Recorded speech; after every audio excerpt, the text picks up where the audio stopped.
আরটিভিতে সম্প্রচারের পর প্রতিবন্ধী শিশুকে ফিরে পেল পরিবার। গাজীপুরের তুরাগ থানার বাসিন্দা রনিকে আরটিভির পর্দায় দেখে চিনতে পারে পরিচিত জনরা। বিস্তারিত সৈয়দ মুনিরুল ইসলামের রিপোর্টে।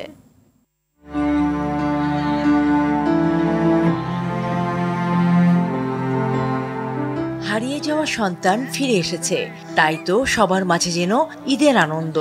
মরুর বুকে এক পশলা বৃষ্টির মতো শীতল হয়েছে মায়ের বুক। নগদে ৫০০ টাকা বা তার বেশি পেমেন্টে পেতে পারেন ঢাকায় জমিসহ ২০ কোটি টাকার পুরস্কার। কথা বলবে? তোমার নাম কি? রনি। সন্তানকে ফিরে পাওয়ার এই গল্পের শুরু আরটিভির হাত বাড়িয়ে দিলাম অনুষ্ঠানের মধ্যে দিয়ে।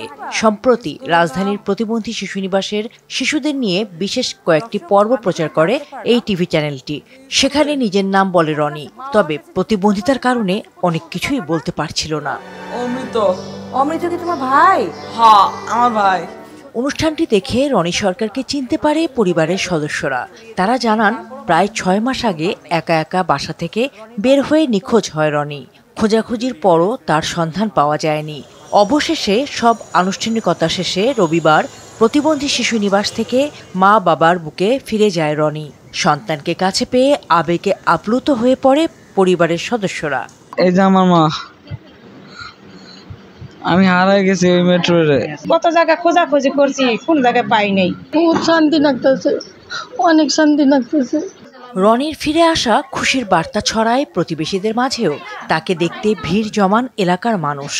হাত বাড়াও এই অনুষ্ঠান দেখার পরে এটা মুনির আপা নিয়ে আসলো। নেওয়ার পরে এই যে আমরা আজকে পাইলাম, আমরা এলাকাবাসী সবাই খুশি। নগদে ৫০০ টাকা বা তার বেশি পেমেন্টে পেতে পারেন ঢাকায় জমিসহ ২০ কোটি টাকার পুরস্কার। আরটিভির মাধ্যমে রনিসহ প্রতিবন্ধী শিশু নিবাসে থাকা বেশ কয়েকজন শিশুকে খুঁজে পেয়েছে পরিবার। এমন উদ্যোগের প্রশংসা করেন সর্বস্তরের মানুষ। শিশুদের পরিবারের কাছে ফিরিয়ে দিতে পেরে আনন্দিত নিবাসীর এই কর্মকর্তাও। আমাদের মিশ্র অনুভূতি যে আমরা দিতে চাই না, বাট কিন্তু দিতে হয়, এই কারণে যে তারা ওখানে গেলে, বাবার কাছে থাকলে, মায়ের কাছে থাকলে অনেক খুশি থাকবে।